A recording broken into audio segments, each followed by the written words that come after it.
Today, we're going to be talking about the Affirma base by Ibanez. If you're not familiar with what this base is, I'll give you a quick brief history. In 1992, Ibanez worked with Rolf Spuler, and they designed this amazingly different and interesting base. The idea was to build a boutique base, a high-end base that was more affordable. And they did. Back then in 92, I remember walking into the store when I saw the first one of these, and I was just in love the second I saw it. It was the most interesting and different bass, and it definitely reminded me of this crazy Les Claypool kind of vibe to it, and I just really dug the bass. I never saw one again, and it wasn't until about 10 years ago when reading some Ibanez history I found out that it was just really for a year or two. They made it very limited. These basses are highly collectible. You never see one. I've never come across one used.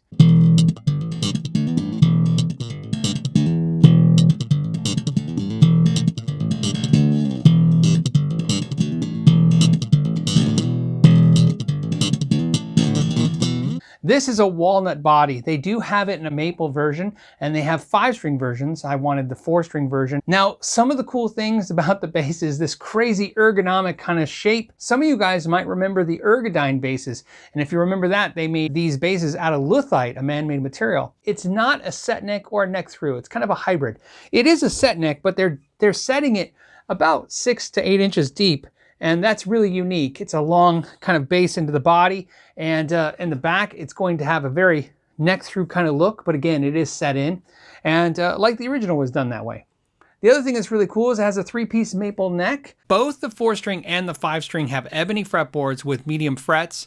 Both have 24 frets on the treble side and 22 frets on the bass side with highly detailed and polished ends. It really feels like somebody took some time polishing the ends of the frets. As you'd probably expect of a bass of this caliber, it comes with a dual-action truss rod and graphite reinforcement rods. It also has a fitted premium case. However, it has a plastic nut, and I would have thought for a bass of this quality and caliber, they would have gone graphite. But I like to note, my bass feels like it has a graphite nut. Another cool thing about this bass is the really small headstock, and to make it work, they put the tuning keys on upside down and at angles. But don't worry, they flip the gears so that it's the same when you're turning it. It's going to feel exactly the same as if it was normally the same direction. So no worries there.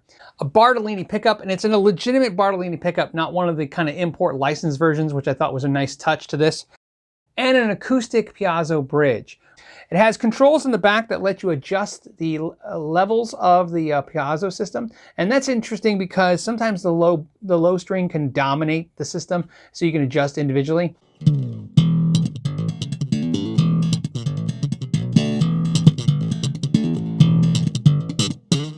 I really like how they put the jack in there angled up. If you have a wireless system, that works really great. If not, it's really great when you want to run it through your strap like I do, so that way you know it's secure. Feels pretty good. I love the fact that they put the Ibanez logo inset on the body and put the design by Rolf Spuler. That was really cool touch. It adds class. This is definitely a boutique style bass. The only thing this doesn't have that the original model had, the original Affirma bass had a lever on the E string that with an easy flip you could be in drop D. That's a cool feature, and I would like to have seen it on the new model. It's made in Ibanez's Indonesian factory, and so it's under the premium brand and not the prestige, but it's also about half the price of what you expect to pay for a bass like this than if it was coming out of Japan. That being said, the quality on this is fantastic. In fact, out of my 3 favorite instruments so far this year, 2 of them have been made in Indonesia, which is really shocking, and the one that wasn't was double the price of both the other instruments combined. So I'm really impressed with what the Indonesian factories are putting out. And I'm really impressed with the quality of this bass. It is built extremely well. It feels like a tank considering it's really light, and that might be luck of the draw, but this is a nice weighted out instrument. It feels perfect.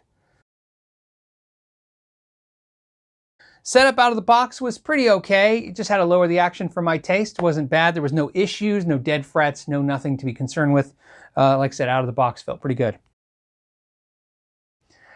Your controls are really simple. You have a volume for your pickup and a 2-band EQ, which is bass and treble. You have a volume for your transducer pickup, and of course, a tone control for that. One thing that I really like about this bass is the transducer system that gives it this acoustic vibe. And the reason is because, of course, you can do very straightforward, very smooth tones. Back that tone control all the way off. Go ahead and run just the transducer. We're just running the acoustic tone, transducer off the bridge. You get a warm,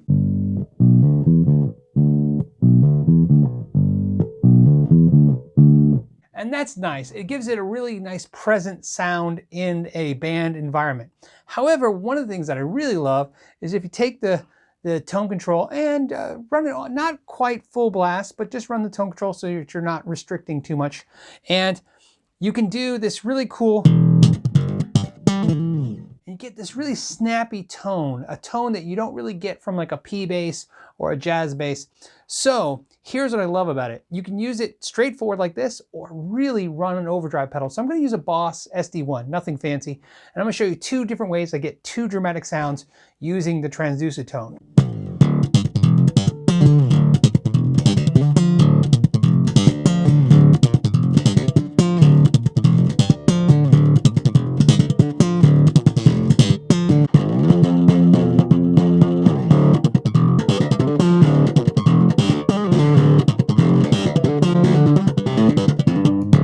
Another interesting thing about the bass is instead of having a thumb rest added to it, they went ahead and recessed in a thumb rest, and they made it kind of really nice and ergonomic.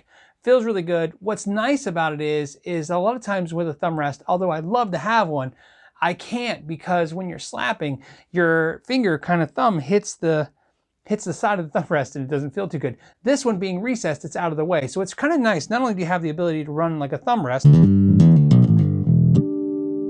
but if you want to use your other techniques, it's not inhibiting anything, it's not in the way. Now with that being said, now you can mix in the 2 controls. And right now I'm running both the magnetics and the transducer pickup. I'm running the EQ flat on the magnetics and I'm running the tone control. I'm not adding any tone right now. Again, the bass blends out really nice. And without that piezo system, the bass sounds pretty hollow. It's like you can tell that they really place this pickup where the 2 controls could be together and give you this sonic kind of new texture.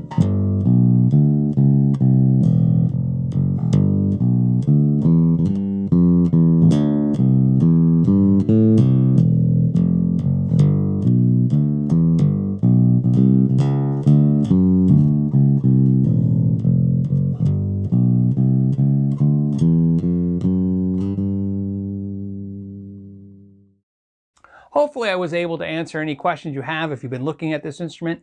If you have more questions, let me know down below. It's always something we can talk about on the podcast and live show, maybe even do a follow-up video. Again, just let me know in the comments down below what you think. As always, everyone, I want to thank you so much for your time today. And until next time, know your gear.